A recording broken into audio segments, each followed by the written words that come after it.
రాజశేఖర్ రెడ్డి గారి కుటుంబమైన మీలో ప్రతి ఒక్కరికి వేదిక మీదున్న ఇంతమంది పెద్ద పెద్ద నాయకులందరికీ, సోనియా గాంధీ గారికి ప్రత్యేకంగా రాజశేఖర్ రెడ్డి గారి 75వ జయంతి సందర్భంగా లెటర్ ద్వారా మెసేజ్ పంపించారు. వారికి, రాహుల్ గాంధీ గారికి వీడియో మెసేజ్ అదే పనిగా రాజశేఖర్ రెడ్డి గారి జయంతి సందర్భంగా ఈరోజు పొద్దున పంపించారు. వీరందరికీ, హాజరైన మీ అందరికీ, హాజరు కాలేని రాజశేఖర్ రెడ్డి గారి ప్రతి అభిమానికి మీ రాజశేఖర్ రెడ్డి బిడ్డ శిరస్సు వంచి చేతులు జోడించి మనస్ఫూర్తిగా నమస్కరించుకుంటోంది.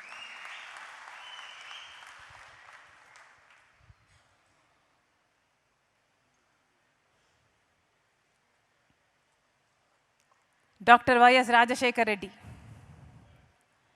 ఆ మనిషి గుర్తు రాగానే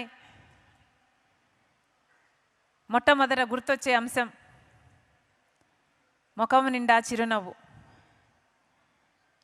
నడుచుకుంటూ వస్తే రాజసమే నడుచుకుంటూ వస్తుందా అన్నట్టుగా ఉండేది. ఆ ఖద్దరు పంచ దగ్గరికి వచ్చి పాప్స్ అని చేయి చాచినప్పుడల్లా, నన్ను దగ్గరికి తీసుకున్నప్పుడల్లా ఎంత ధైర్యమో మాటల్లో చెప్పలేనిది.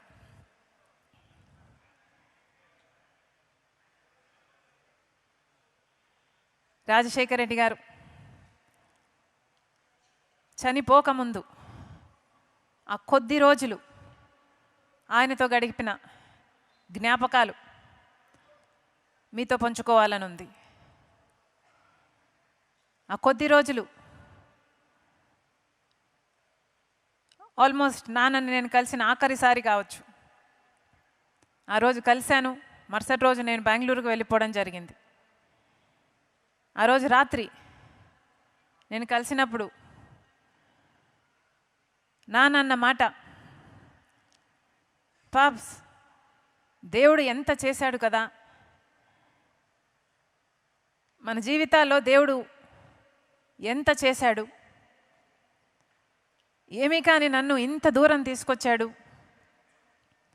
ఇంత సాధింపచేశాడు, ఈరోజు ఇంత చెయ్యగలిగాము అంటే, ఇంతమంది జీవితాలలో వెలుగు నింపగలిగాము అంటే దేవుడు నిజంగా ఎంత గొప్పవాడు,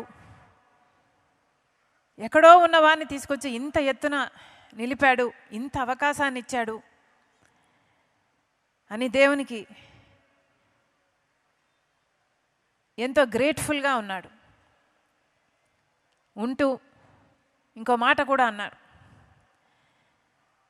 పాప్స్ నా జీవితము జలయజ్ఞాని కోసమే దేవుడు పుట్టించాడేమో, జలయజ్ఞం నేను చేయగలిగితే నా జీవితం, నా పర్పస్ నేను ఫుల్ఫిల్ చేసిన వాడిని అవుతాను.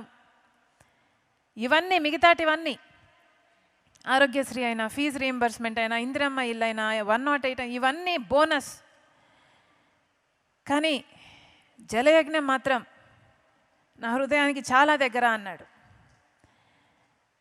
ఆ విషయం నాకే కాదు, క్యాప్టెన్ మామ కూడా, కేవీపీ రామచంద్రరావు గారికి కూడా బాగా తెలిసిన విషయం. ఎందుకంటే ఎలక్షన్లో కౌంటింగ్ జరుగుతున్న సమయంలో నాన్న చాలా టెన్షన్ పడ్డ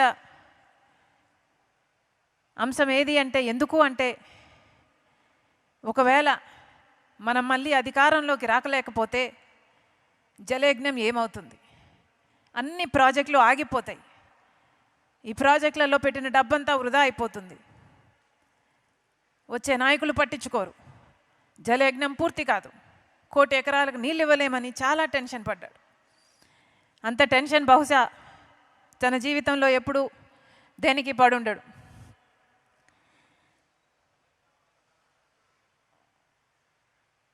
అంతేకాదు, నాన్న ఆఖరి రోజుల్లో ప్రజల దగ్గరికి వెళ్ళాలి, ఎందుకంటే ప్రజలు ఒక అవకాశం ఇచ్చారు. ఆ ప్రజలకు మనం రుణపడి ఉండాం అన్న భావన నాన్నలో చాలా ఉండేది. ఒకసారి ఆలోచన చేయండి, ఏ ముఖ్యమంత్రి కూడా ఎలక్షన్లు అయిపోయాక గెలిచిన తర్వాత అంత తొందరగా మళ్ళీ ప్రజల్లోకి వెళ్ళాలి అని అనుకోడు. కానీ రాజశేఖర రెడ్డి గారు మాత్రం సాచురేషన్ పద్ధతిలో ప్రతి పథకము ప్రజలకు అందాలి, ఇంకా ఇల్లు లేని వారు ఉన్నారేమో, ఇంకా ఆరోగ్యశ్రీ అందని వారు ఉన్నారేమో, ఇంకా ఫీజు రీయింబర్స్మెంట్ అందని వారు ఉన్నారేమో, ఎవరికి ఏ అవసరం ఉన్నా అవసరం తీర్చాలి అని రచ్చబండ కార్యక్రమం ప్లాన్ చేశాడు రాజశేఖర రెడ్డి గారు. అసలు ఏం అవసరం ఉంది? నాకు ఒక్కొక్కసారి అనుకుంటే అసలు ఏం అవసరం ఉంది? ముఖ్యమంత్రిగా 5 సంవత్సరాలు పనిచేశాడు. ఆ పనితీరును బట్టి ప్రజలు ఆయనను ఆశీర్వదించారు. ఆయన గెలిచాడు. గెలిచాక మళ్ళీ ప్రజలు అని ఉరుక్కుంటూ వెళ్ళాల్సిన అవసరం ఏముంది? అలా వెళ్ళి కదా రాజశేఖర రెడ్డి గారు చనిపోయారు. కానీ ఆ తపన ఉండేది. చాలామందికి ఒకసారి అధికారం వచ్చిన తర్వాత అధికారం అనుభవిస్తారు. అధికారం అనుభవించే క్రమంలో ఆ భోగాలలో ప్రజలకు దూరం అవుతారు. మొదట్లో రామకృష్ణ అన్న చెప్పినట్టు అధికారం లేనప్పుడు పాదయాత్రలు చేస్తారు, పోరాటాలు చేస్తారు. కానీ అధికారం వచ్చిన తర్వాత అవన్నీ మర్చిపోతారు. కానీ రాజశేఖర రెడ్డి గారు 5 సంవత్సరాలు ముఖ్యమంత్రి అయిన తర్వాత, సేవ చేసిన తర్వాత, అంత అద్భుతమైన పథకాల రూపకల్పన చేసి అద్భుతంగా అమలు చేసిన తర్వాత, గెలిచిన తర్వాత మళ్ళీ ప్రజల్లోకి పోవాలి అని ఉరుక్కుంటూ వెళ్ళి మనందరికీ దూరం అయ్యాడు రాజశేఖర రెడ్డి గారు. ఎంతమంది ఉంటారు అలాంటి నాయకులు? వెతికినా కనిపించరు, భూతద్దం పెట్టి వెతికినా కనిపించరు అలాంటి నాయకులు. ఇదే రాజశేఖర రెడ్డి గారితో, నాన్నతో నేను ఒకప్పుడు అన్న మాట, పా నువ్వు అనుకున్నంత మెజారిటీ రాలేదు కదా రెండోసారి గెలిచినప్పుడు. కారణం ఏమిటి? నువ్వు నీ ప్రజలను ఎంతగానో ప్రేమించావు, నిత్యం తప్పించావు, ఎన్నో పథకాలకు రూపకల్పన చేశావు. ఆ పథకాల గురించి మళ్ళీ ఇంటికి వచ్చి ప్రతిరోజు ఇది ఇది ఇది ఇది అని, ఇది ఇలా చేస్తున్నాం, ఇది ఇలా చేస్తున్నాం, ఈ పథకం ఇంతమందికి అందుతుంది, ఇంతమందికి లబ్ధి చేరుతుంది అని ఈ 5 సంవత్సరాలు అంత ఎగ్జైట్మెంట్తో ఇన్ని పథకాలు చేశావు, ఇంత ప్రేమించావు. కానీ ఏమైంది? నువ్వు ప్రేమించినంతగా నీ ప్రజలు నిన్ను మళ్ళీ ప్రేమించినట్టు లేరు కదా అని అన్నాను. మెజారిటీ తక్కువ వచ్చింది కాబట్టి. దానికైనా ఏమీ అనలేదు, నవ్వాడు, చిరునవ్వు. పర్వాలేదులే పాప్స్ అన్నాడు. కానీ ఆ రోజు అర్థం కాలేదు నాకు ప్రజలు ఆయనను ఎంత ప్రేమించారు అని. ఏ రోజు అర్థమైందంటే, నాన్న చనిపోయిన తర్వాత రాజశేఖర రెడ్డి గారు చనిపోయారు అని వార్త విని ఆ నిజం భరించలేక, ఆ నిజాన్ని జీర్ణించుకోలేక ఎంతోమంది 700 మందికి పైగా ఆయన వెనకాలే చనిపోయారు. ఆ రోజు అర్థమైంది నాన్న తన ప్రజల్ని ఎంతగా ప్రేమించాడు, ప్రజలు కూడా తనని అంతగా ప్రేమించాడు అని. లేకపోతే నాన్న నన్ను ఎంతగానో ప్రేమించాడు, నేను నాన్నని ఎంతగానో ప్రేమించాను, అయినా నేనే బతికే ఉన్నా, మేము ఎలా బతుకున్నాం, అమ్మ నేను ఎలా బతుకున్నాం, కానీ ఇంతమంది చనిపోయారు, ఎంత గొప్ప ప్రేమ వాళ్ళది అని ఆ రోజు అర్థమైంది. ఇలాంటివి. అంతేకాదు రాజశేఖర రెడ్డి గారు రాజకీయంగా చూసుకుంటే ఆఖరి రోజుల్లో కాంగ్రెస్ పార్టీ అధికారంలో ఉండాలి, కాంగ్రెస్ పార్టీ అయితేనే ఈ దేశానికి మంచిది అని పూర్తిగా విశ్వసించి పనిచేసినవాడు. కాంగ్రెస్ పార్టీలో ఉన్న నిబంధత అయితే ఏమి, కాంగ్రెస్ పార్టీలో అయితే ఉన్న వర్కింగ్ సిస్టమ్ అయితేనేమి, ఆ వర్కింగ్ సిస్టంలో వచ్చే హ్యూమిలిటీ అయితే ఏమి, ఆ హంబుల్నెస్ అయితేనేమి, ఇవన్నీ కాంగ్రెస్ పార్టీతోనే సాధ్యం. కాంగ్రెస్ పార్టీ అయితేనే ఇందిరమ్మ దగ్గర నుంచి, రాజీవ్ గాంధీ దగ్గర నుంచి ఎన్నో అద్భుతమైన పేదల కోసం, సంక్షేమం కోసం, అభివృద్ధి కోసం ఆలోచన చేసి దేశాన్ని పైకి తేగలదు అని పూర్తిగా విశ్వసించిన వ్యక్తి రాజశేఖర్ రెడ్డి గారు. అంతేకాదు, అదే క్రమంలో అదే సమయంలో బీజేపీ పార్టీకి బద్ధ వ్యతిరేకి రాజశేఖర్ రెడ్డి గారు. ఎందుకంటే బీజేపీ పార్టీ సెంటిమెంట్ను అడ్డు పెట్టుకుని రాజకీయాలు చేసే పార్టీ. బీజేపీ పార్టీ మతాన్ని అడ్డు పెట్టుకొని రాజకీయాలు చేసే పార్టీ. ఒక హిజాబ్ అయినా, ఒక పుల్వామా అయినా, గోధ్రా అయినా, మణిపూర్ అయినా, రామ్ మందిర్ అయినా, ఏదైనా ఇదే బీజేపీకి తెలిసిన రాజకీయం. అందుకే బీజేపీ పార్టీకి బద్ధ వ్యతిరేకి రాజశేఖర్ రెడ్డి గారు. ఈరోజు మళ్ళీ చెప్తున్నాం, రాజశేఖర్ రెడ్డి గారి వారసులు అని చెప్పుకుంటున్న వాళ్ళు, వారి ఆశయాలను నిలబెడుతున్నామని చెప్పుకుంటున్న వాళ్ళందరికీ అలాంటి బీజేపీ పార్టీతో మీరు తెర వెనుకల పొత్తులు పెట్టుకున్నారు. మీరు ఎలా అవుతారు రాజశేఖర్ రెడ్డి గారి ఆశయాలను నిలబెట్టిన వాళ్ళు?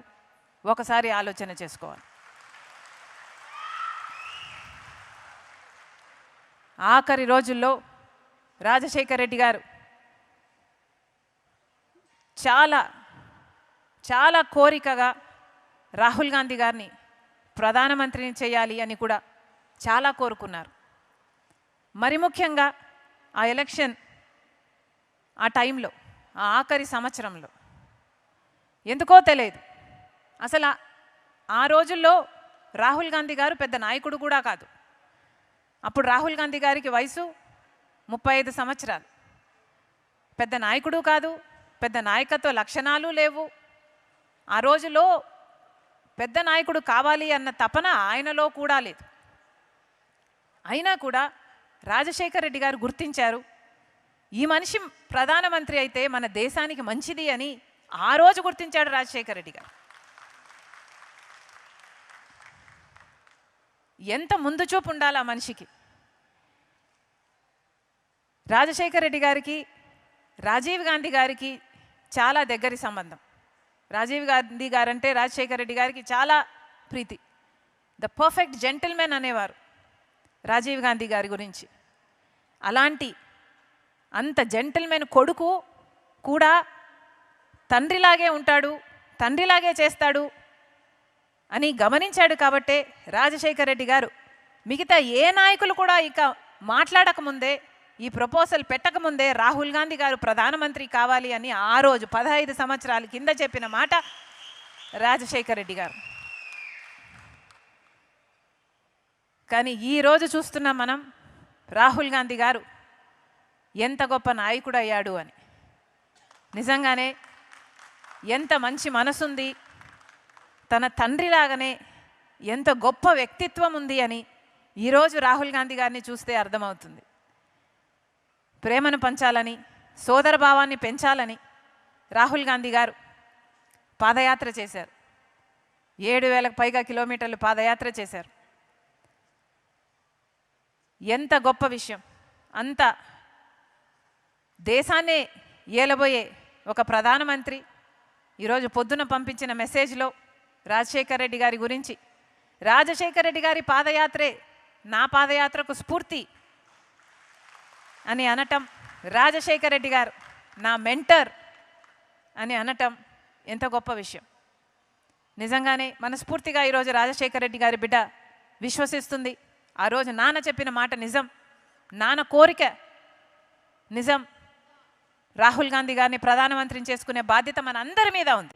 ఎందుకంటే అది రాజశేఖర్ రెడ్డి గారి ఆఖరి కోరిక కాబట్టి.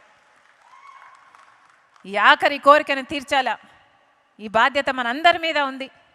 మరొక్కసారి ఇంతమంది రాజశేఖర్ రెడ్డి గారిని స్మరించుకోవడం కోసం, ఆయనకు నివాళులు అర్పించడం కోసం ఇంతమందిగా వచ్చారు.